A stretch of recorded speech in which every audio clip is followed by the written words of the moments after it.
I didn't know it was going to count down for us. Bow, bow, bow. Bow, bow. JP, give me laser sound, me helicopter sounds. Give me lions roaring, tigers yelling, all of the noises that are from the rumble in the jungle, because we're live on YouTube and we don't have live music to incorporate it. So sorry that I had to remix our usual intro. Get better than it's ever been. And we are better than we've ever been, because now we are here. We're live. We are live. That are clear. I see the hearts that are full, and an episode count in the triple digits. Dang. Welcome to the 100th episode of the Belligerent Beavs podcast, live on YouTube.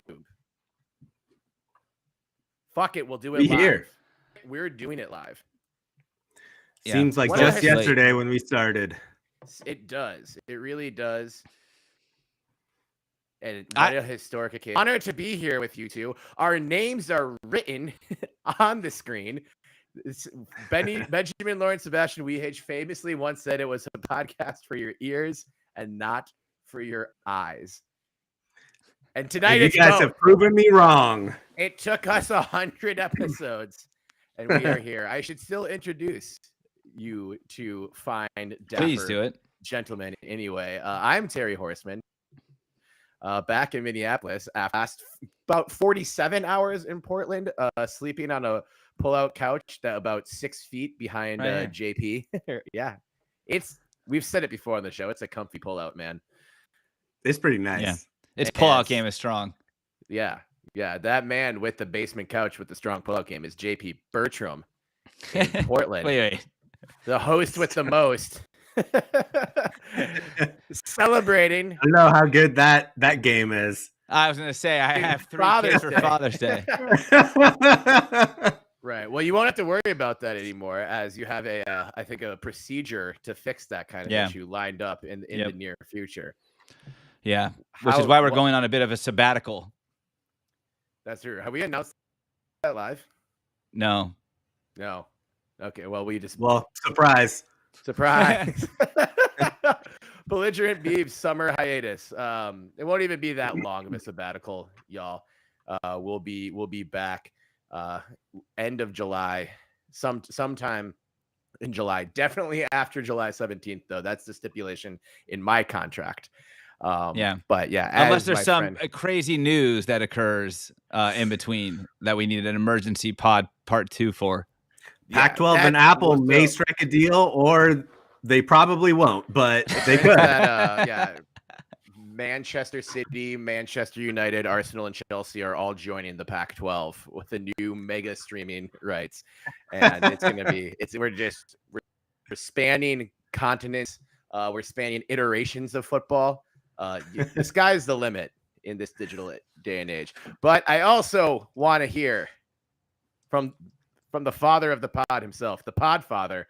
I feel like that's kind of a common nickname in podcast culture, but you can be our pod father. JP, how was your Father's Day? It was good. I did nothing, to be honest. We are headed out of town. We're going to California for a while, headed out into the mountains. And so the one thing we haven't done in the last 3 days is buy groceries, because we're just trying to use up what we have before we leave. I noticed that as a house guest this past 2 days. Yep. Normally there's much more of a fridge to raid. Yeah, and the problem really arose this morning when we had no coffee. So I woke up. I got to sleep in until 8:50, which was incredible. And then I went and walked to the coffee shop, got some donuts down the street as well. So all started amazing. I would say the only thing that went awry was me trying to be nice. And not just nice, but actually nice. And we went to T.C. O'Leary's. So shout out T.C. O'Leary's on Northeast Alberta. We went there for a quick pint and a little snack with the kids. And as my wife was sprinting into the pub because the clouds just started unloading on us with rain. I was trying to hold the door behind me, so I stuck my hand up real quick, and I somehow like hit my middle finger on like this metal bar that like is across the front of the door, but it had like a sharp corner, and it literally like took a chunk out of the top of my finger. So I sat in the pub like this the whole time, like I was making shadow puppets, like trying to hold my finger together. Jesus. Yeah. Dude, Thought you about need getting like the whiskey. you need like steel-toed gloves. My fingers, man. You need to be like Bubble Boy, but just for your hands. Bubble hands. gloves. Yeah, that's quite the add it to the list of finger tragedies. I know, I keep getting them. How long ago was that? Last Thanksgiving or 2 Thanksgivings ago? That was 2 ago. Yeah. Okay. So I wore my bubble gloves this last Thanksgiving. I don't know what type of contraption you're talking about. It's called a mandolin. Yeah. But I've told that story a couple of times. So for those of you that don't know, JP sliced half of his finger off using a mandolin on Thanksgiving 2 Thanksgivings ago. And I've told that story a couple of times to just like random other friends since. And every time I bring up the mandolin, they like squint in just imagining the pain. Yeah. Pure agony. Yeah. That dude inflicting pain with his storytelling on the mandolin, inflicting pain on JP is, of course, Benny Wehage in Tacoma, frickin' Washington. Benjamin Bastion Wehage. Benny with the good quaff. Benny Bedlam, because, as we've noted, he is fucking crazy, folks. Benny, you are not a dad. No. Yet. But did you do anything special for Father's Day today? Did you hang out with Papa Joe? Is Papa Joe still wearing his Santa costume from the Civil War game? Yeah, he'll be wearing it until the Beavers lose to the team again. Okay. He might get a little never sneaky. Take it off then. Yeah, that's okay. He can live right. Yeah. No, I woke up after 8:30, but that's not sleeping in for me. What time do you normally wake up as a dad, JP? 7:15. Okay, and that's like every day. Stampede that goes through the upstairs of JP's house at about 6:45 in the morning. Yeah, but it's it's at least rhythmic, so it can help rock you back to sleep, if you will. I will say what the time that I spent the night over at JP's, which you were there too, so I actually didn't get the luxury of spending the night on that pull-out couch, but he did a very nice job of keeping his kids out of the basement, so we got to sleep in a little bit. Yeah. So 2 years I just threatened them. Yeah. Don't go anywhere near your uncles. They're dangerous people. Yeah. Dad tip number 1 of this episode 100 on Father's Day is scare your children into submission. Can't even edit that out because we're live on YouTube. Yeah, no, they don't have to edit that out. That's just what you do. Right. Yeah. Well, Terry, how was your Father's Day? You were here. You were here this morning. I was there this sometime. Morning. Yeah, and I had a great time at a good friend of the pod, Jacob Bodie's wedding last night. I was there with super secret producer Iskinder in Southeast Portland. Had a blast. The Bodies throw a great party, as I'm sure you two remember Bodie from college. Ended up closing the bars with super secret producer Iskinder, and of course in Portland, a proper American drinking town. That means 2:30 a.m. instead of 2 a.m. So we didn't get back to JP's, and I was not in bed until 3 a.m. experiencing the wonderful magic of the pull-out couch and falling asleep, and my alarm going off until like 4 hours and 45 minutes after that, maybe 5 hours after that. But so it was a great trip to Portland.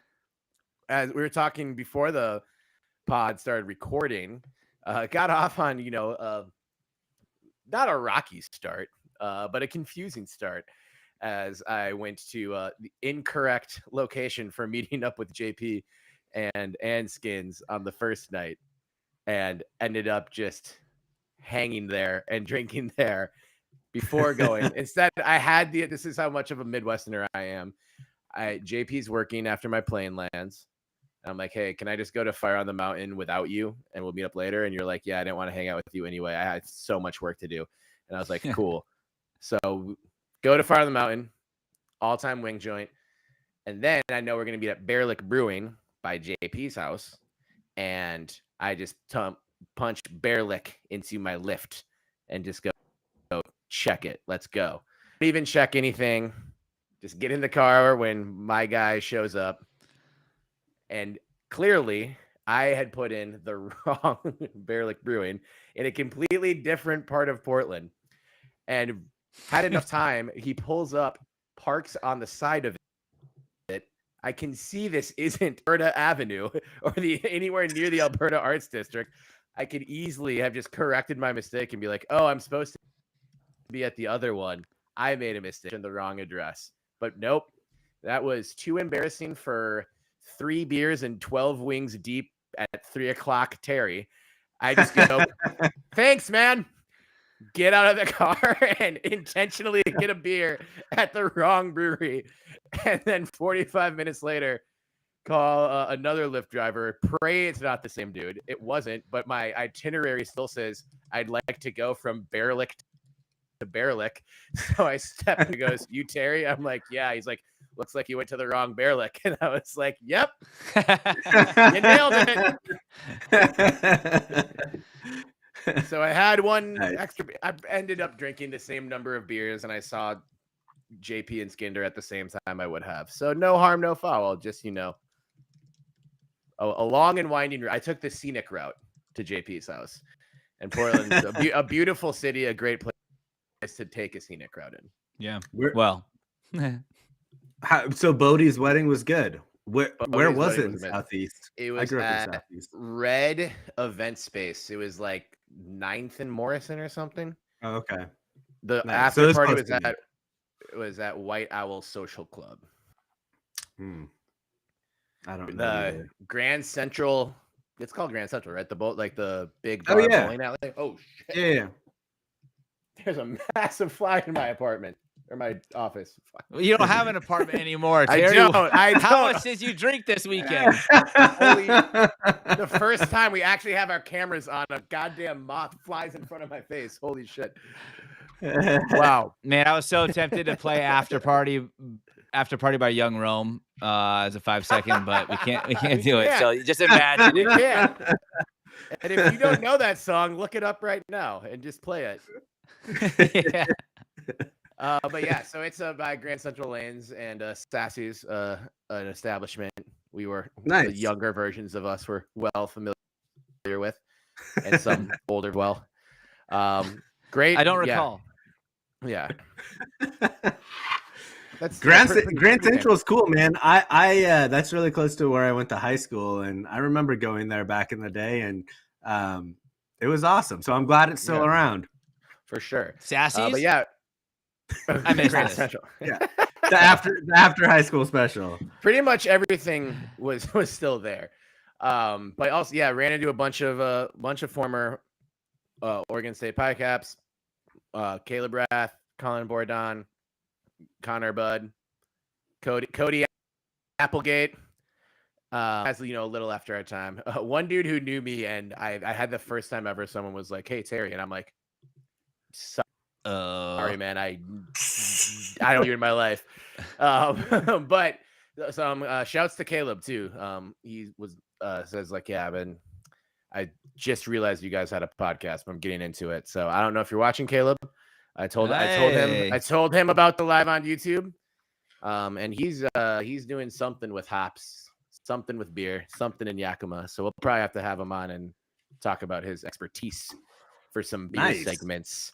And that can segue us into the beer segment. All right. JP, is there any beer in your house? Or did your whole family try and go through all of that too? 2-year-old I copy. caught my kids. I caught my kids draining the shotgunning- fridge. Shotgunning Great Notion blueberry muffins. No, there's beers in my house, and I don't think I've had this one on here, but I wanted to get it because I was feeling a little sentimental. And when I first moved back to Portland in 2017, I was very eager to like rediscover the beer scene now with much more disposable income than I had the last time that I had lived up this way. So I went to the local QFC quite often, and they had a growler fill station, which was super sick. Like That's I was cool. like, this is the most Portland thing I've ever seen. Like in the grocery store, you can like buy a growler and fill it up. But the one beer I had that I was like, all right, I'm into this, and it kind of set me down the path. And so I wanted to have this one to commemorate us hitting this milestone, because this beer led me on my milestones that I ended up getting to with my Untapped check-in count. But it started all with the Freem IPA. Ooh, that's a cool can. That's Has the can changed? No, the can's been the same, but for a while you Nice. couldn't find it in cans. So when I first started really appreciating this beer, it was like only at bars, only at the brewery in Hood River, or only at your local QFC's growler fill station. Hold up the front of the can one more time. Oh, it's like My kid has a hat of this logo on it, and no one understands that it's like a brewery cool hat. logo. It's like film That is a cool noir logo. Smokey the Bear. Yeah. Like yeah, he's a bit. Show up as like a private investigator in 40s black and white. He kind of looks like he could be cousins with our Talking like Bebe's this, beaver. eh? Yeah. Only you can prevent forest fires. Like, look at him next to our Bebe's beaver. He looks. I know. Yeah. He's Oh, like yeah. he's They're the one related. who's about to drive the Bebe's beaver home. Yeah. Yeah. He's Yeah, the craft brew responsible beaver, person. and ours is the 14 deep natty light beaver. Drinking Yeah. the He's wearing a appropriate amount fedora, of for God's beer. sake. Of course Yeah. he's going to drive you home. And he's not in a ska band, so you know he's cool. You can't be too drunk in a fedora, obviously. That's just That's the rule. Yeah. JP, what would you say is more prolific, your Untapped profile or your Peloton profile? Oh, man. It depends what your hobbies are. My hobby crossover of beer and Peloton is probably It's what's not keeping shared you amongst alive, many. essentially. Yeah. Yeah. Oh, true. I'm Yeah. sure it is. It's all about balance.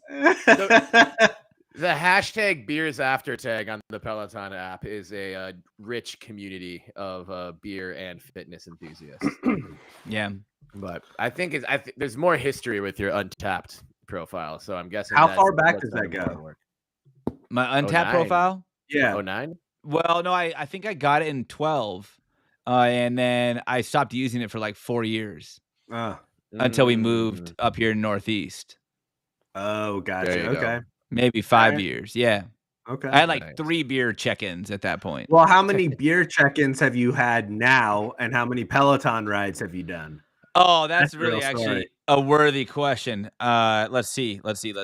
I'll try it. I've had 1,895. Good year, 1895. Yeah. Great year. 1895. Yeah. Well, no, is it 94, 5 and 94? Whatever. This was maybe the year after old Haas Radburn had his epic season. No, that was 84. 50. The Oh. name of the book is 59 and 84.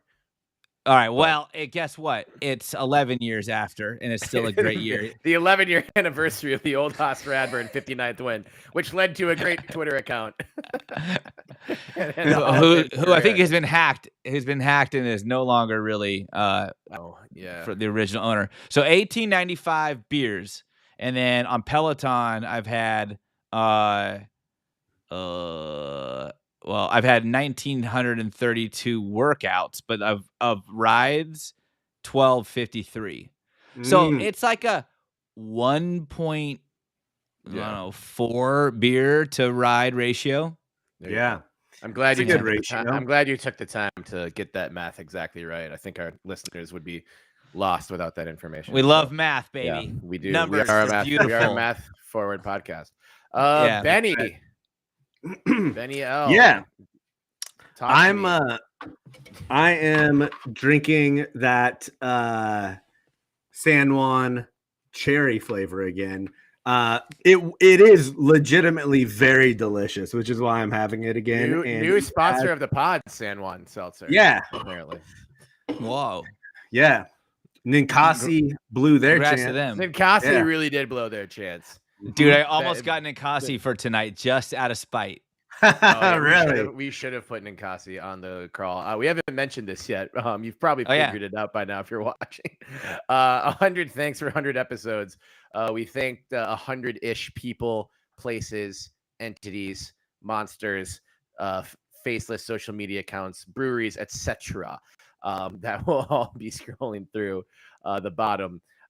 Famously, Ninkasi is not one of them, as they didn't respond to Benny's several pleas. You missed your chance. Early in like the first 6 episodes of Belligerent Beavs podcast, Benny had an Ninkasi every single time. But you can't make them make the right decision. It's like parenting, JP, right? You just gotta hope, and then if they still don't do what you want them to do after threatening them, then you kind of just walk away. So no, then you still chop them. And now we're dangerously close to threatening an entire brewing company live on YouTube. So I'm gonna move us forward. Benny, the San Juan. What the San Juan? The strawberry? Rainier straight from cherry. the islands. Rainier straight cherry. from the islands. It is it's the best seltzer I've had, man. It's very good.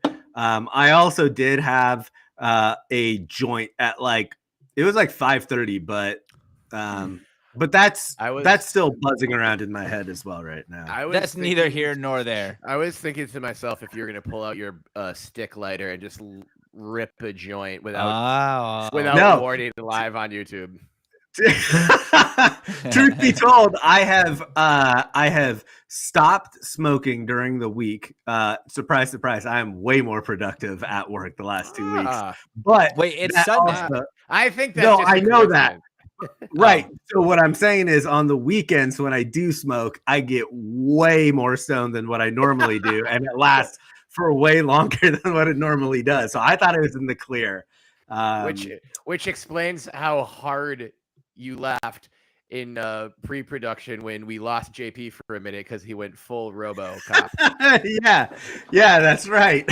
Similar to me before like episode 29 or something back then. I think we have it on video. JP, you might need to add that bit of the audio to a later blooper reel or something. In our Patreon.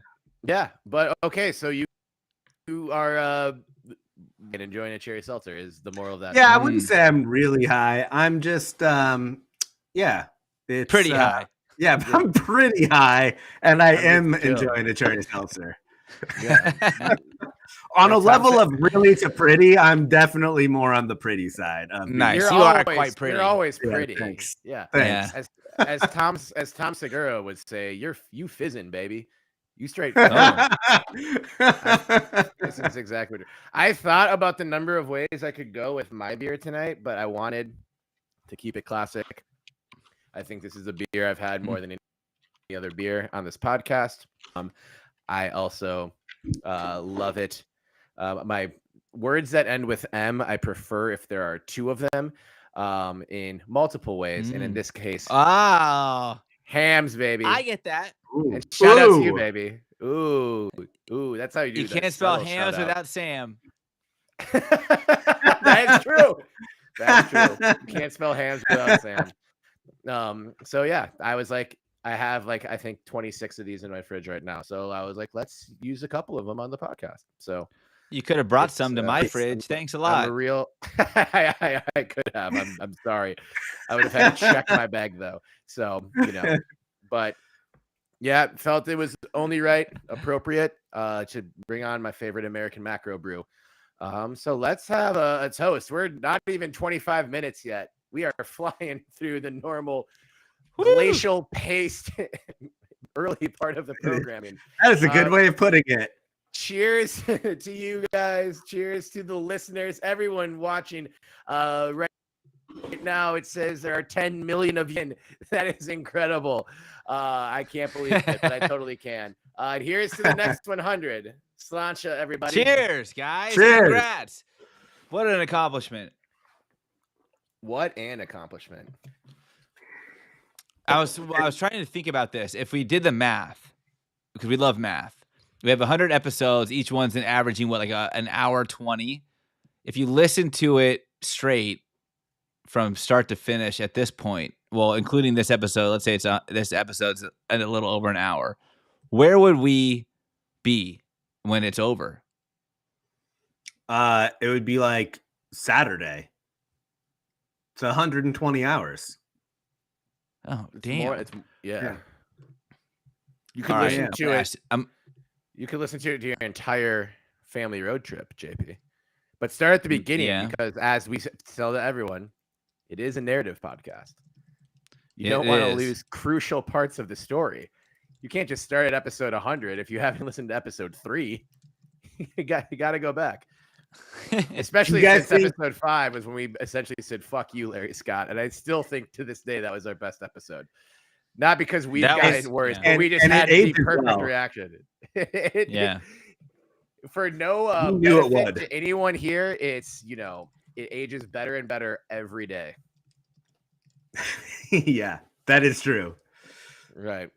Well, we should get into a bit of business here. I think we're going to try to keep this one at about an hour. But I do think, we have completed an entire academic year of Oregon State sports. Congratulations again to all Oregon State student athletes. And thank you for the countless incredible moments we got to enjoy due to your hard work since this past fall. And we're looking ahead to 2023, 2024. Obviously, a lot of eyes are on football. And you know what? Every morning I wake up, before I put on my makeup, whether I just closed prestigious age-old Portland dive bars and I only got 4 hours of sleep, I still look out the window and I see the Jonathan Smite bat signal in the sky, and I do my best DJ Khaled impression, and I go, another one. And I don't ask JP to play 5 seconds of any DJ Khaled song because we can't do that live on YouTube. Maybe for the 200th episode, we'll figure out how to do that live. But we'll probably more good news for big picture football stuff. The 2024 class is ever growing. Notice the 2024 emphasis on that. This isn't news for this season. But 3-star athlete Andrew Brinson IV joins the growing list of athletes coming to Oregon State to play in the orange and black and play for Jonathan Smith. Louisville, Wisconsin, other big that I think had red in their color scheme, offering this kid. So it's another good get. And just reading about him, I know we still don't know what position he's going to play, and it's going to be another calendar year before he's even in camp in Corvallis. But just got me excited. I try to never wish the summer away, but fall is the best time of the year. And now there's no big, hurdles, big roadblocks, things taking up Oregon State fans' attention before that first game against San Jose State on September 3rd. Go ahead, Benny. You can start. Yeah, I think, there hasn't been a football season that I've been more excited for than this one, I think, ever as being a Beaver fan. So one thing that I saw the other day that got me even more excited was seeing with Big West Sports. So not like a major publication, but they know what they're talking about, and came out with the top 12 offensive linemen in the Pac-12 this year, preseason, or their list. And 4 of them were Oregon State Beavers. And so we know about the quarterback position, right? And how good it's going to be. We know about the running backs. We know about the wide receiver room. Those are the ones that we talk about. Tight end. We don't really talk a whole lot about the offensive line. And the offensive line was considered one of the best in the country last year. And nearly everyone's coming back. So it's just like I'm finding with some good new guys coming in too. Right. So I mean, like you lose a little bit on the defensive side. You lose quite a bit on the defensive side, but like I just don't know. I think that this year is really lining up. The schedule is somewhat favorable, especially compared to last year. And we've been talking about it a lot lately, but it definitely goes without saying that atmosphere that's going to be at Reser. You could not have picked a better time for the new stadium to be, opened up for us and see what the new home of the Beaver football fam is going to be. It's just going to be a really, really special time to be a fan of that specific program. I'm definitely going to enjoy the ride. It's going to be fun. Yeah, one thing I wanted to note about Brinson especially, one, life goals, dad goals. It's Father's Day. You got to have a fourth. I mean, like if you're gonna be naming your children after you, like you got to keep it going and get to at least 4. And like because the IV Roman numeral is sick. It's a good look. And like if you can get that's to just when they V, but numerals get real Roman. Like before that, it's just a bunch of I's. Like you need to get the V in there so people know. Yeah, when you get to the V, it's official at that point. It is a dope name that's carried on from generation to generation. So I got to say, big props to Andrew Brinson, the first, the second, and the third. Hey, shout out. Thanks, Brian Miller, by the way, for the comment, making it to 100. Made his weekend. Appreciate you, man. Appreciate that, Brian. We still need to try some of that beer, Brian. I know that's on us, but one of these days. Yeah, that's our fault. That is our fault. But like, well, I gotta say, it is great to see somebody like Brinson come in. I love Blue Adams. Shout out Coach Adams. I mean, he's doing an incredible job filling right now what went from like one of our strengths now to one of our vulnerabilities, especially as more guys continue to age out of the program. And I'm excited for a kid like Brinson to come in and be one of those top guys. I think it's going to be a name that we're going to remember for a long time. That's going to make a massive impact at Oregon State.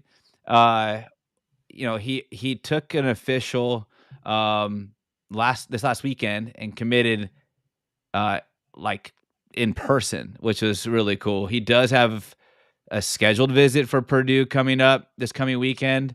I hope he doesn't go the same path as that one CSM player did, who had committed and then flipped 4 days later. I won't name names, but it's happened previously.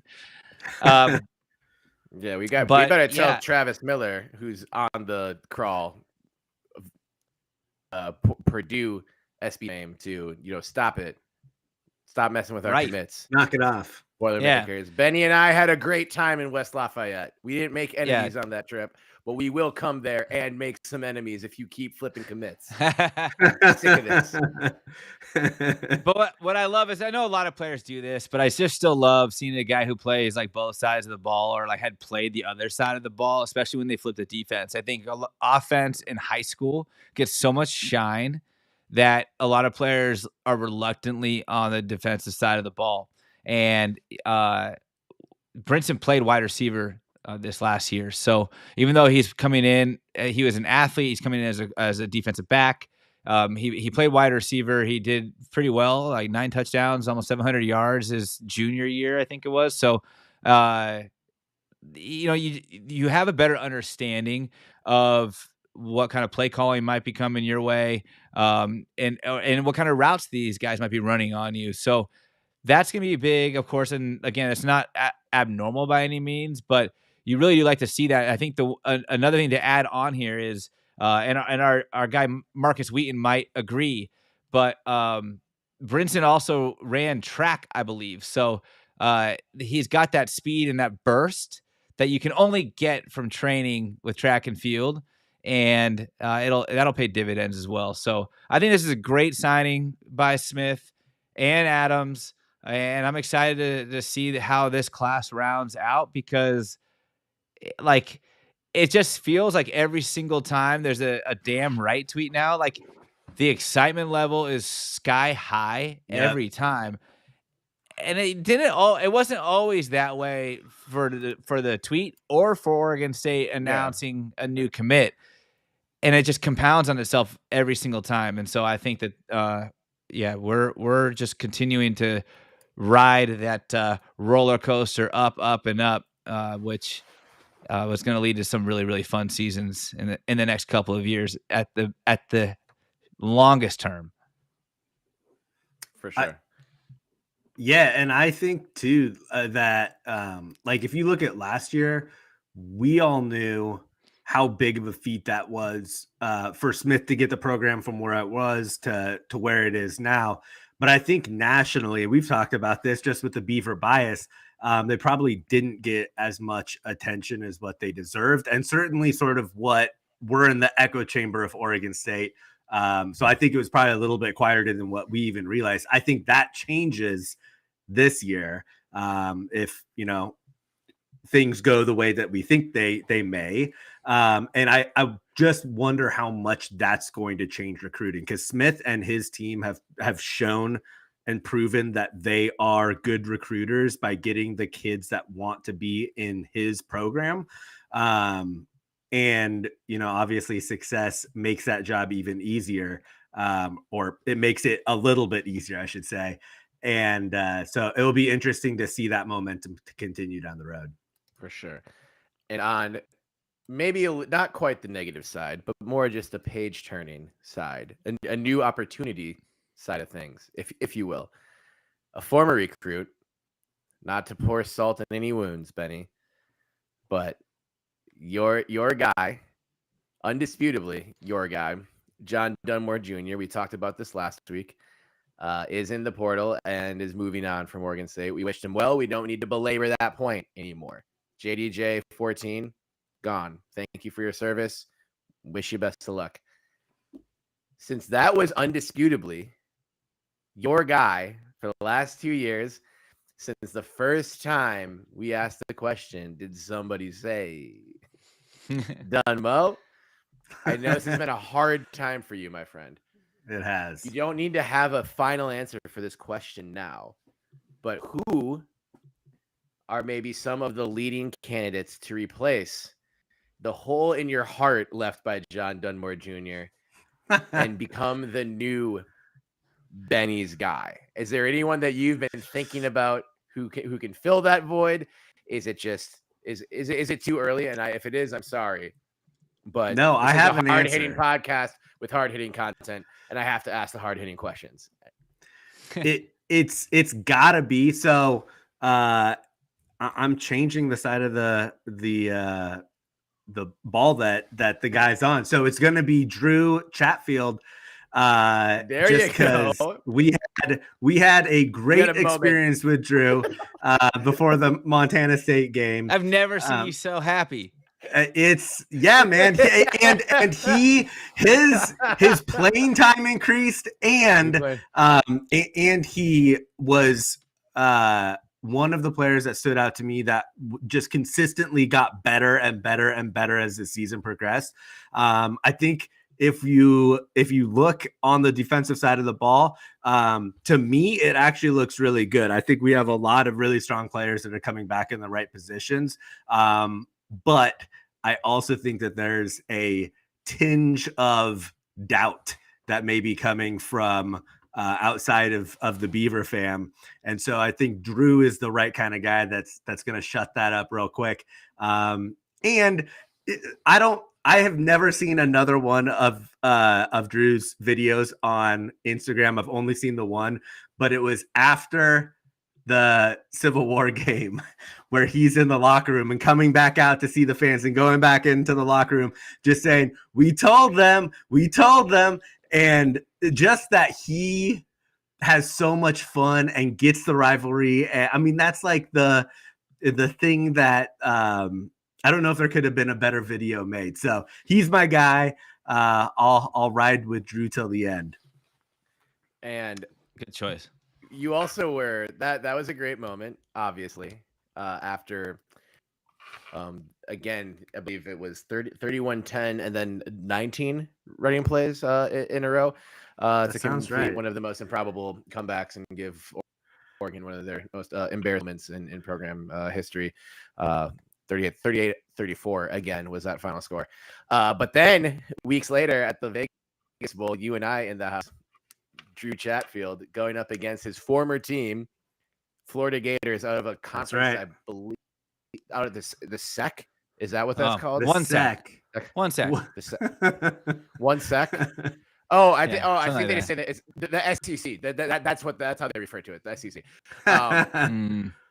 And we beat that team from the SEC 30-3, a team that Drew Chatfield used to play for, and he got a sack in that game.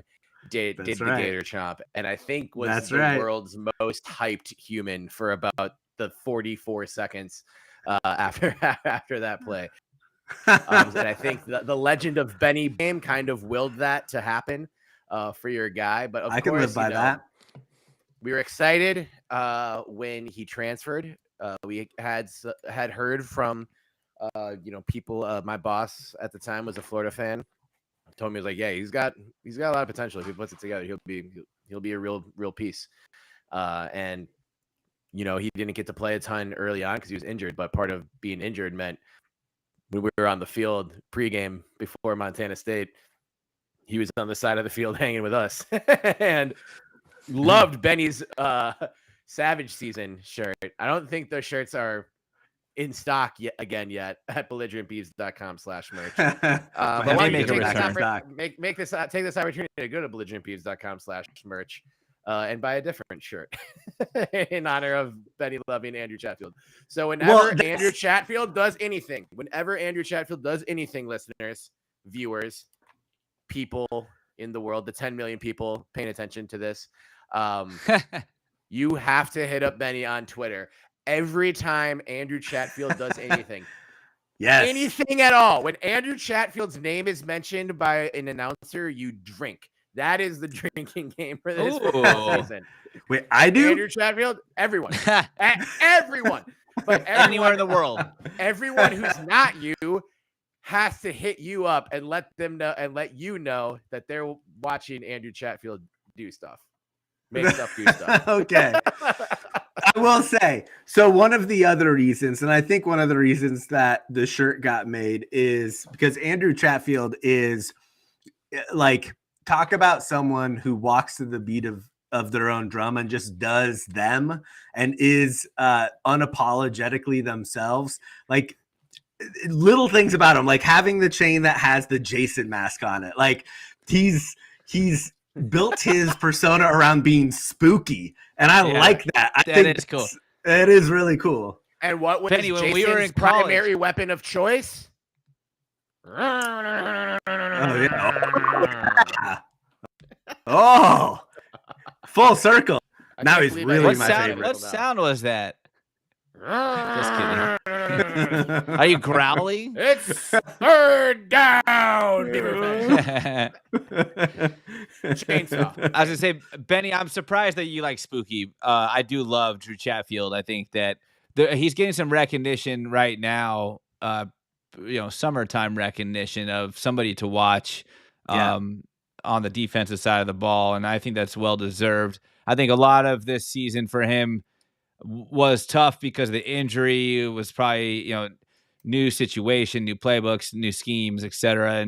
And also facing new opponents like that run different types of offenses. And that, I think a lot of that made it tough for him, one, to grab a lot of playing time, especially the injury side of things. And I think now he'll be very settled in, and he'll take his spookiness to the field more frequently. But I'm very surprised that you like spooky because we used to we used to try to watch scary movies back in college, including our one trip to a cemetery. Yep. When To you guys were film. trying to become the new ghost hunters, Well, kind of. We were the also higher, filming drunker ghost hunters. yeah, filming what maybe is a poorly named squirt video in a cemetery, but that's what it was. We've had And squirt videos, it was, pull-out I think that game. scared This you for episode like is- 5 days, like at least 5. Like we were home days afterwards, and you were like, I know it was all fake. We just made it for the video, but I'm actually really scared about being in our house right now. No one listening to this has enough context to understand the social situation of Betty being scared about this. Yeah. So I remember, but you've come a long way. I have. I embraced the spooky, and yeah, man. I still don't do well with spooky movies. I just like spooky where they're spooky to the team that I want them to beat. But that's what you want. You want a spooky defensive player. Like John Randall was a spooky defensive player. He was. Yeah. He was also Yeah. hilarious. That's Andrew God, Chatfield that was is the John Randall of similar body type. Yeah. Similar demeanor. and spooky. That's a good like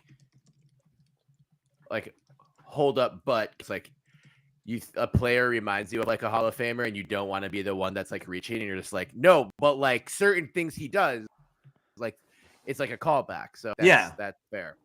Yeah. Hey, I gotta make a quick correction, by the way. I'm sorry, I don't want to detract from Drew Chatfield, but we talked about Brinson and Purdue, and play the breaking news sound, Terry, from your mouth.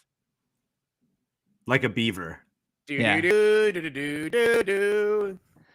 So this just in, sources let us know that Andrew Brinson is no longer taking his official visit to Purdue. So at West Lafayette. He says that Beaver Nation has got nothing to worry about. That's right. There we go. That's right. There we go. Yeah, Lafayette Love Brewing it. Company. You probably should have had better tacos. You know, so I'll make this quick. But I was listening to radio up here in Seattle, and they were talking about sort of how the transfer portal has changed things a lot, and now how it's not uncommon for a recruit to commit to a school but still start visiting other schools, and like what that would feel like for the coach and the team, like the team that he committed to, where it's like, all right, but you're committed, but like, are you still looking around? And so I think kids, if you have a sort of a pattern, if you will, of kids committing and then shutting down their recruiting, like completely shutting it down, I think that's a sign that your program is doing the right thing. And not saying there's anything wrong with the kid continuing to look at all. But I do think that speaks, maybe not volumes, but it says something about your program when people are just like, oh, I like it so much, I'm not even going to look anywhere else. Yeah. We'll probably get into this in a second based upon our outline. We do need to get into the other side of this, but there's a lot to be said about, or a lot of chatter about NIL and collectives and all the likes. And I think there's going to be a power struggle in the next like 4 years where players are going to decide what wins out. Is it going to be money to play, or is it going to be culture to play? And I don't know what that answer is. And I'm okay with both sides of it. I think that, hey, go get your bag. Like, and the reality will be somewhere in the middle too. Right. Yeah, of course. Yeah. Absolutely. Like, what's that kind of balance, or like how much influence does culture have over money? How much influence does money have over poor culture? Well, that's all to be determined. But I think you're right, Benny. I think that there's something that still maybe feels a little old school in a way that I appreciate it, where some of these players commit and they really fully commit to a program like Oregon State, like unbeknownst to them what's going to happen with NIL. Yeah. And because that's secondary to fit and culture. And like, I don't know if that's going to be the norm going forward, but so I'm going to appreciate that every chance that I get for the time being. For sure. And Purdue's not like a Portland State, right? I mean, Purdue is a Big Ten school. And so to say, hey, thanks, but no thanks, I made a commitment here, that says a lot. Yep. Yeah. Yeah. Definitely. Good update, JP. Dynamite dropping. This Yeah. the Nice. podcasting school we're all secretly is really paying off. We do need new to media communications. I'll call it a negative that is in the Oregon State circles right now.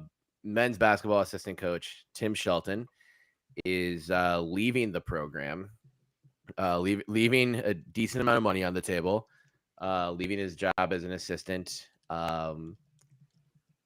and cited NIL specifically as the reason for his decision.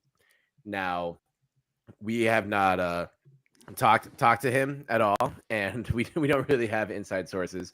We chatted with our friends Sam and Andy on the Peyton years in the Discord a bit, and JP does, everyone. Sorry, yeah, Scoopy McGee over there, but there's no way to frame this positively.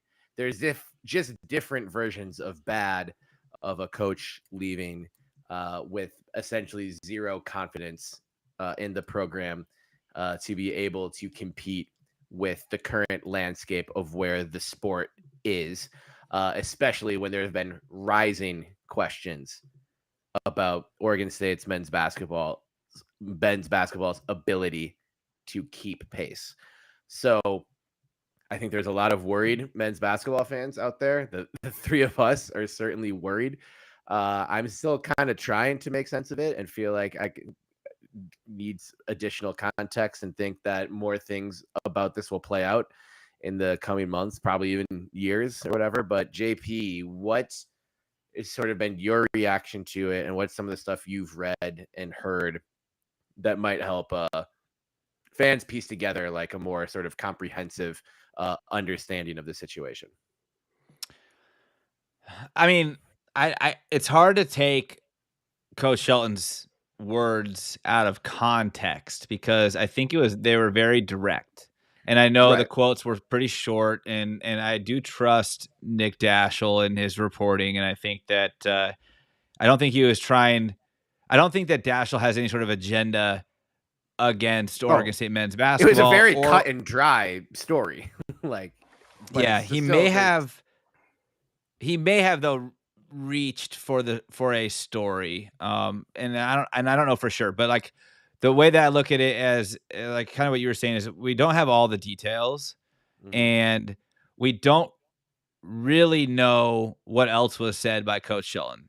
What I do know is that from my sources is that Coach Shelton is furious about the article, as are potentially other assistant coaches currently with Oregon State men's basketball, not coaches, but staff in general. Just not with the comments, not just with whatever, but just how it all has transpired and what the perception looks like publicly. You have to imagine that Damn Nation is not thrilled with being looked at as if they have done nothing to retain some of our star athletes, or really all athletes that are contributing positively to Oregon State. But there's when you really look at it straightforward, did Coach Shelton leave for Colorado State and cite NIL as the biggest issue? And I know there have been Beaver basketball fans, men's basketball fans, who have kind of clapped back with like, well, this guy's going to Colorado State. There's no way they have the same NIL resources that Oregon State does. And if anything, it's even. And that's maybe fair, right? Yeah. And that's why I don't think it's all about NIL. What I think was harmful for Oregon State is that was what the article focused on. And there might be some truth to it. I think there might be some truth to it. And I think that it's not just it's not Oregon State, it's not Damnation solely. Like none of this is based on squarely on their shoulders. A lot of it's on fans too. Like these collectives don't just like create money. Like this isn't monopoly money. It comes from somewhere. There's a source to everything. And I don't think that Beaver Nation has understood the gravity of the urgency with NIL as much as other schools have, with the same kind of speed to effort, right? Like I think other schools saw NIL and immediately were like, yeah, this is a good, easy way for us to get our athletes to stick around. And Oregon State has never really had to kind of go that route as a fan base. But now our athletes are playing in that playing field, and so do the fans. And I think that's where we might be a little slow to get on that train. But I don't know if it's on us either, because I think that Oregon State did themselves dirty as a university. And I like Damnation. I like what they're doing, but I think they did themselves dirty by hitching their wagon to one collective that quickly. Not to say that Damnation was the wrong choice by any means. I think that what they're doing is great, and like they're clearly active. They've been doing stuff a lot recently, the last few weeks as well. But that I think gives fans a bit of pause to be like what? Who am I getting in bed with here if I give them my money? And so I think we're behind. We're not lacking. We're not bad at NIL. I just think we're behind, and I think we've made a lot of missteps that have contributed to that as a fan base, providing funds to a collective. And that's where I think that Shelton is making his point is like you can't get left behind in this kind of new environment of collegiate athletics. Yeah. Like there's no clawing back. There's no really rebuilding when you're established as a program or as a university with programs that takes care of their athletes. Like you don't that stuff doesn't change unless the NVIDIA founder wants to all of a sudden donate like $500 million a year to an NIL collective. Like it isn't like a reversal overnight. And so I get what he was saying. Yeah. I don't like the look of even bringing it up though. On the flip side, I think it's a bad look to even torch your previous employer on the way out, whatever your job is, let alone one that you get interviewed on your local, regional media outlet, and everything that gets quoted was presumably still quoted correctly, maybe even taken out of context, but what was said. And I don't think that's a good look. I don't think it's fair to Oregon State or to Tinkle or to Damnation, because my last quick point is clearly something's working. Something is like Jordan Pope didn't leave. Why didn't he leave? Right. Why didn't he leave? Right? Glenn Taylor Jr. had planned to not leave and left for presumably NIL reasons, but also to be closer to home is also a very viable reason. And no offense to the men's basketball program, I wouldn't be surprised if anyone wanted to leave after the last 2 seasons that we had. So it isn't fair to anybody to have that article even come out. But yeah, I think it's not a great look for the program. It's not a great look for the Oregonian. It's not a great look for Coach Shelton. And it honestly isn't a great look for Beaver Nation. I think we got to do better. Do you think, and I know we're running low on time, but and so maybe we dive into this next time, but just quick thoughts on, do you think a school like Oregon State that maybe doesn't have the capital or alumni capital that could be bringing in as like a Michigan or Ohio State or Florida, where you're going to have to choose one sport to pour that money into. So like pour it into football or pour it into men's basketball. Like those would be the two, I think, obvious sports where NIL money is being funneled the most right now. Do you think schools like Oregon State are going to have to pick one or the other? I think that it comes down to something as simple as you pay to where it's kind of twofold. You pay to where there's a need, and you pay to where there's momentum. And it kind of sucks to say both because that like almost encapsulates everything. But like if a team is on the rise, right? Damian Martinez obviously got a great offer through Damnation Collective to ignore everything else on the market. And he was a very hot commodity on the market. So he sticks around. It worked to sustain momentum. Jordan Pope is a key, pivotal figure to a rebuild for men's basketball. Yeah. And you have to pay him so that that process can continue to happen. And so I don't know if you could pick a sport. I think you have to pick like a moment. You have to be like, where can I make the most impact right now? Does a football team need us to continue this momentum upswing, or does men's basketball need us to help the resurgence? And I think that's where NIL is very interesting because it does help with the resurgence. It isn't on like hiring a new coach or firing your coach and bringing in a different name. It isn't the recruiting trails. It starts with NIL now. It starts with NIL. It really does. So yep. That I think if you're trying right at this point, if you're trying to put your money somewhere and you're a new contributor towards a collective and Damnation Collective specifically, I'd put it towards a rebuild versus something that has momentum, because I think there are established people who are already boosting the programs one way or another that are now doing it through more legal terms that are already taking care of programs like football. Yeah. And he did say like Shelton, who is, you hadn't read the article or weren't aware, he is the son of Oregon State basketball great Lonnie Shelton. So this was a hire like inside the family, like someone familiar with Oregon State and the culture and history and everything.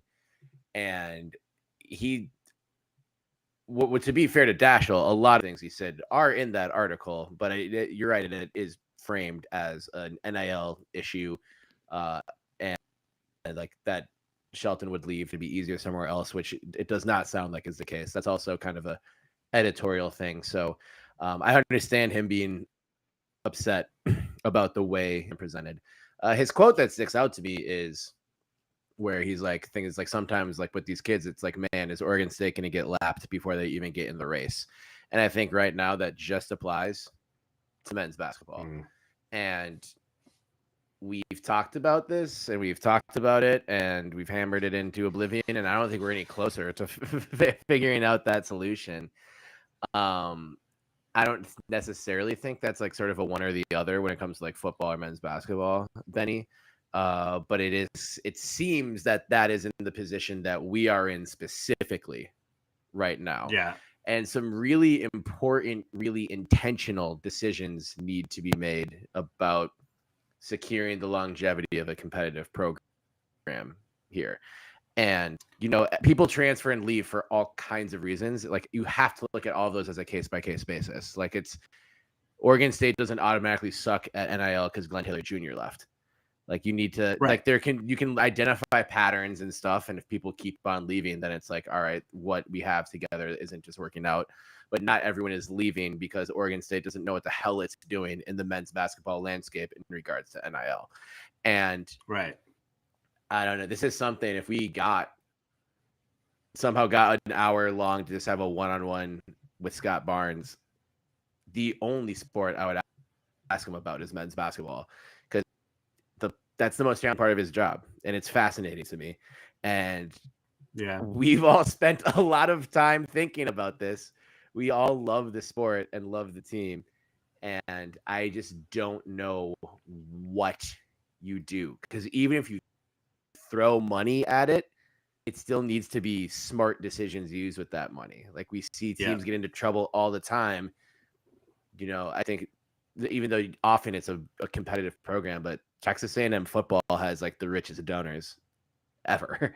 They went 5-7 last year, and that's a lot of things came into fruition for that to happen. But like, if somehow like Damnation had $1 billion budget tomorrow, our problems aren't solved. Like one of them is, but still the decisions need to be the right ones down the line, and it's like a big problem would have been solved with that. I don't want to like diminish the work that the many people in fundraising right now are doing.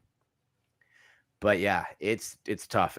That's why we always try not to be super reactionary with this kind of thing, because it is complicated, and it doesn't sound like Shelton leaving, reading the article and knowing that, even with everything that's just in the article, if that was all he said, I don't think that's saying like, oh, this Mountain West school has better NIL resources for men's basketball than Oregon State did. So I think the landscape's different, though. The landscape is different. The landscape's very different. Yeah. So yeah. You get like a half a dozen donors, Colorado State. That's significant compared to who you're recruiting against. Yeah. Sure. Expectations are different. Culture's different. Yeah. Also, I mean, it's not the Paris of the Pacific Northwest, but Fort Collins is pretty sweet. I can attest to that. It's a great town. It's a great town.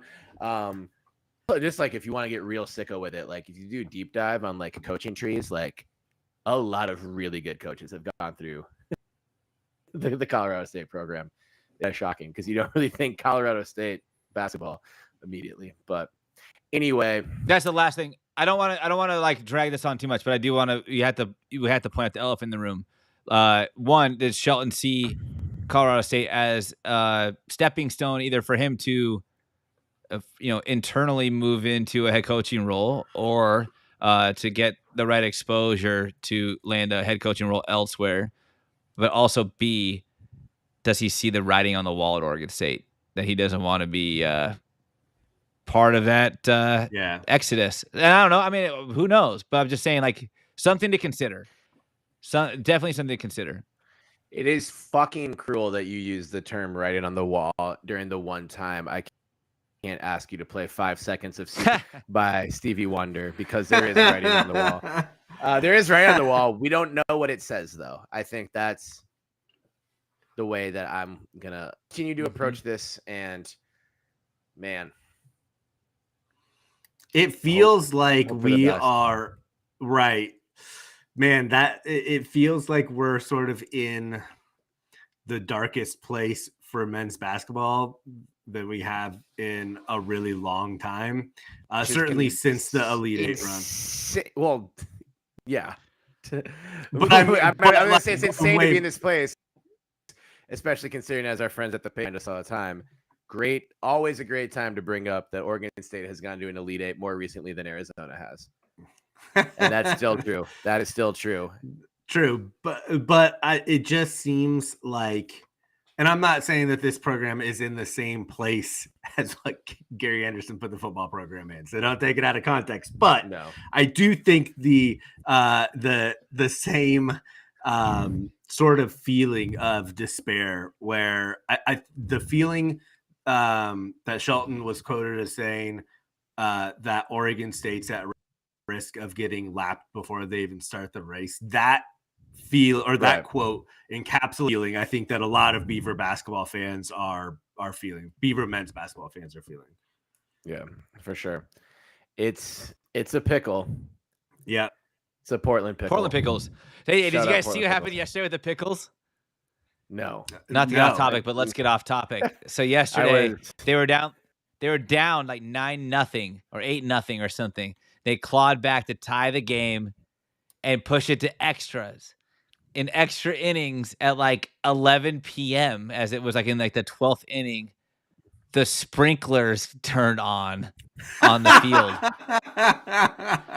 So then there's a delay until they can get them turned off and they resume play. And after they resume play for like an hour or so, the city turns off the lights. on the field at 12:15 in the morning. Oh my God. So their game was suspended Wow. due to Darkness having or no Ringing the lights. city Yeah. bell. Not having a permit to be loud after midnight. Yeah. I saw a clip of all the players running around with their cell phone lights on in the outfield. And I was wondering what was going on, but that makes sense. Yeah. That's very Shout out Portland Pickles. Yeah. very funny. And also on the front, we have to congratulate Messrs. Gavin Turley and Travis Bazana for being named third team All-Americans by the National Collegiate Baseball Writers Association of America. And congrats, boys. Maybe a Incredible. little, yeah, but also maybe a little bit of a snub. I feel like Turley's trajectory by the end of the season was just insane, and Yeah, like right. the body of work that Travis Bazana put together throughout the entirety of the year was just remarkable for a guy who really had the target on his back when it comes to being the top returning performer to Oregon State baseball.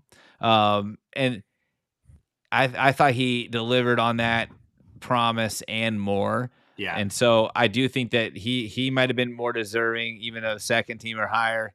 But shout out both of them for just incredible seasons. I'm glad that they were acknowledged in some fashion, but I don't think that they're going to be hoisting trophies for third team All-American. I think that they're gunning for that top spot, and both of them, by the time it's all said and done, will get it.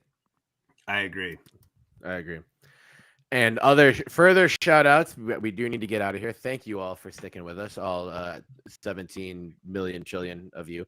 We're so tickled to have such an audience live on YouTube for the first time, but also for the 100th time. This past weekend, Oregon State graduation. Congrats, all the graduates. Whether you got your official diploma or just walked to walk, whatever, you did it. You did that. You're in your cap and gown. Hopefully you had 1, 2, 11, 12 mimosas on the lawn and had a great moment with your friends and your family. And special shout outs, of course, to Belligerent Beavs athlete and graduates Maddie Dagan and Ryan Brown. Let's go. So amazing to work with both of you. Obviously, we're not saying farewell because you're in the Blam forever, but can't wait to see everything that y'all accomplish. And working with you has been a highlight of this silly little show that we started for silly little reasons. So thank you and congratulations to both of you and to also all the class of 2023. It's 2023 and you're college graduates of the best university on the planet, the Harvard of the Pac-12, the Paris of the Pacific Northwest, Oregon State University, for gosh sakes. I think it was the 158th graduating class or something like that. Which makes sense. Wrong. 1868 plus 100. It said 100. It would be 1960. Well, I guess I'm only going off of what I saw. Okay, well, it'll be the 125th. Oh my God, math, no, baby. wait, no, 155th. It would be 155th. Yeah. Whatever it was, I was trying to do the math back to mine, and I was like, "Oh, we had a very insignificant number for our." I can't wait class. to go back and watch this this part of the video where we bring up the math on the graduating class, and all of us do this. How many? Wow. All right. Anything else before we get out of here, boys? No, happy Father's Day to all the dads in the Beaver fam. Keep up all the great work. On my flight today, when we landed, they're like sign off. They wished everyone on the flight a happy Father's Day. And they said to all the dads out there, all the grandpas out there, and all the future dads out there. Wow. And I'm like, I feel like that's undeserved praise. Like, You haven't. Yeah, done we don't know how anything they'll yet. perform. You didn't stand up and say thank you. Thank you. As a I future did. dad, I appreciate it. They were probably mad that no one clapped when you landed, so they had to try to get as many applause as possible. Do people clap on flights when they land? I don't know. I've heard When this. they're It's scared on of Reddit. flights, when they're nerve-inducing flights. I guess that makes sense. Anyway, Yeah. thank you, Beaver fam, for being with us from episode 1 to 100, and for joining us on this journey as we made our dreams come true tonight, guys. Being live on It YouTube, made Benny fall asleep. It made Benny fall asleep. It's that joint. This is something. It's weird when your dream comes true for something that you've been dreaming about, but you didn't know it really existed, and like until that long ago. Like we've all been dreaming of this moment in our mid-30s since earlier in our mid-30s. Like that's how long we've been dreaming of this, and to see those dreams manifest in reality, it's really a thrill. Thank you to everyone who has listened to the show, everyone who has given the show a 5-star review, everyone who has subscribed, everyone who has bought merch from belligerentbeavs.com/merch, and everyone who has shared the show. Do us a favor and do all of those things again right now. Remember, 1, 2, 3, 4, 5 stars only, please, wherever you get your podcast. For the Belligerent Beavs, I am Terry Horseman, at Terry Horseman on Twitter, and at Sir Terrence Horseman on Instagram. There's no sir. There is no sir, but whatever. But it sounds better. It does sound better like that. I'm going to get knighted one day. To all the current and future knights out there, we thank you for your service. Happy Night Day. Thank you. Yeah, give me a follow if you wish to. Happy Night Day. And my perfectly coiffed friend in Tacoma, Washington, Benjamin Lawrence Sebastian Wehage. He is Benny with the good coif. Benny Bedlam, because he's fucking crazy, folks. Benny Bowl Game. Benny Burner. Benny Blastoff.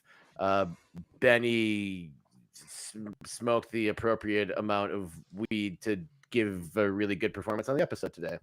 That nickname won't stick, but Thank you. Good job. I like it. Thank you. And the Podfather himself in Portland, drinking beers with really cool Smokey the Bear on them.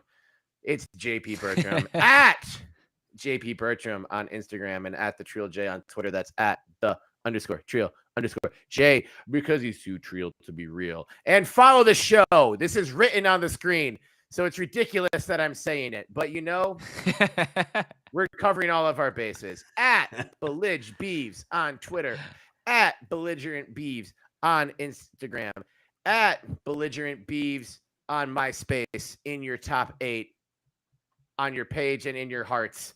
Next to Tom. Friendster, Mastodon. Yeah, we chilling with Tom. Ahead of Tom.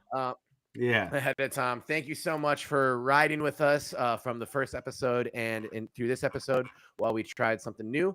Going to be a little bit of a break from us as we get the yawns out of our system, nap, put some ice on my between my legs, and watch film. Lots of film for every single, so we come back super informed. We'll still be. And by that, it's just 19 straight reruns of the 2022 Civil War. What year is it? Where am I? Doesn't matter it doesn't matter what year it was. You just have to remember Oregon State ran the ball 19 times in a row and not a duck anywhere in Corvallis, Eugene, or anywhere in Oregon could say SCO. Go fuck yourselves. Yeah. Burn your asses again. It just says 19 straight. That'd be a good next t-shirt. All right. Thank you for everyone who tuned in, and stick with us for the next 2 hours as we brainstorm shirt ideas that JP will veto. Thank you again. This show is so dumb, but so fun and so meaningful to all of us. And we just are so that so many of you enjoy it. We should have thanked 1,000 million billion people on the crawl, but 100 for 100 seemed enough. So Thank you again for rocking with us. We'll be back soon. We'll still be on social and stuff, like just because there won't be an episode for like a month or so. Like we're still here. And if something breaks, he said, we'll have an emergency video. But until next time, until episode 101, where we might restart and do some crazy shit. See you again. So long, farewell. Remember, no matter what, you can't spell chop 'em. So chop 'em. Chop 'em. Chop 'em. And bring back Bernice. And we made it to 100. Woo!